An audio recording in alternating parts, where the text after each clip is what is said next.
नमस्कार दोस्तों, स्वागत है आपका आपके अपने चैनल धार्मिक दर्शन में। हिंदू धर्म में तीज त्योहार की शुरुआत सावन माह से होती है। सावन के महीने में हरियाली तीज का त्योहार भी मनाया जाता है। हरियाली तीज सुहागिन महिलाओं के लिए बहुत महत्वपूर्ण होता है और पूरे भारत में मनाया जाता है। हर साल सावन माह के शुक्ल पक्ष की तृतीया तिथि को हरियाली तीज मनाई जाती है। इस साल सावन माह शुक्ल पक्ष की तृतीया तिथि का आरंभ 6 अगस्त को शाम के 7:52 पर होगा और अगले दिन यानी 7 अगस्त 2024 को रात के 10:06 पर समाप्त होगा। इसलिए उद्यातिथि के अनुसार 7 अगस्त को हरियाली तीज मनाया जाएगा। हरियाली तीज माता पार्वती को समर्पित है।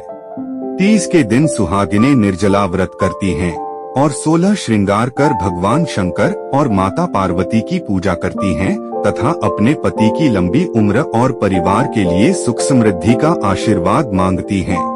इस व्रत को करने से सुहागिनों को सदा सौभाग्यवती रहने का वरदान मिलता है। इस दिन कुंवारी लड़कियां भी अच्छा वर प्राप्त करने के लिए व्रत करती हैं। हरियाली तीज देवी पार्वती और भगवान शिव के बीच के अटूट रिश्ते को ध्यान में रखते हुए मनाया जाता है। तीज के दिन ही देवों के देव महादेव ने माता पार्वती को पत्नी के रूप में स्वीकार किया।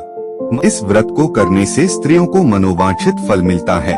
पौराणिक कथाओं के अनुसार अगर किसी लड़की की शादी में देरी हो रही है तो उसे हरियाली तीज का व्रत जरूर करना चाहिए। इस व्रत में सबसे पहले सूर्योदय से पहले मीठा फल आदि खाया जाता है। फिर सुबह जल्दी उठकर सूर्य देव को जल दिया जाता है।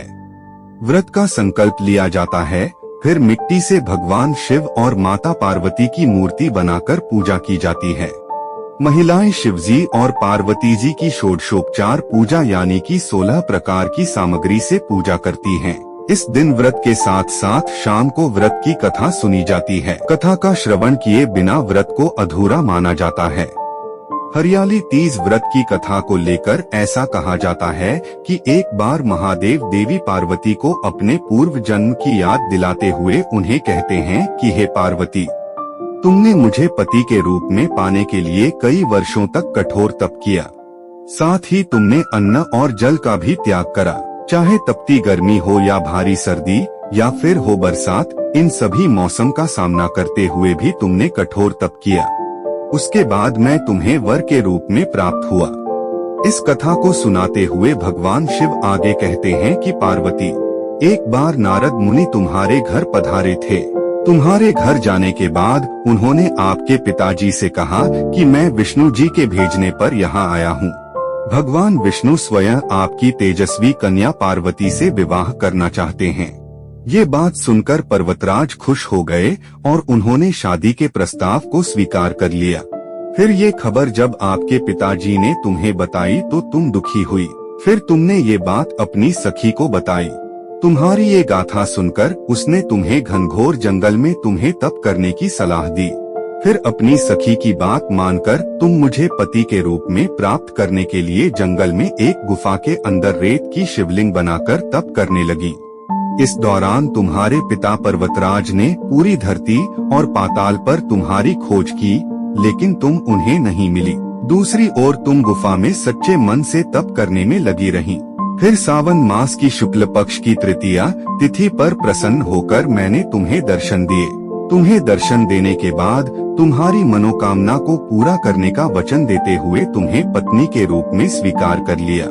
इसके बाद तुम्हारे पिता भी ढूंढते हुए गुफा तक पहुंच गए। आपने अपने पिताजी से कहा कि मैं आपके साथ तभी चलूंगी जब आप मेरा विवाह शिव के साथ करवाएंगे। तुम्हारी कठोर तपस्या और हठ के आगे पिताजी की एक न चली। उन्होंने ये विवाह करवाने के लिए हामी भर दी। कथा को सुनाते हुए भोलेनाथ ने कहा कि श्रावण तीज के दिन तुम्हारी इच्छा पूरी हुई और तुम्हारे कठोर तप की वजह से ही हमारा विवाह संभव हो सका। तभी से ऐसी मान्यता है कि जो भी महिला श्रावणी तीज पर व्रत रखती है उसके वैवाहिक जीवन के सारे संकट दूर हो जाते हैं। साथ ही सभी मनोकामनाएं भी पूरी होती है। दोस्तों, यदि यह कहानी आपको अच्छी लगी तो कमेंट में हर हर महादेव और जय मां गौरी जरूर लिखें। तो दोस्तों, यदि यह वीडियो आपको अच्छी लगी है तो वीडियो को लाइक, कमेंट और शेयर करें, और आप हमारे चैनल में नए हैं तो चैनल को सब्सक्राइब भी जरूर करें ताकि आप ऐसे ही महत्वपूर्ण जानकारी प्राप्त कर सके। धन्यवाद।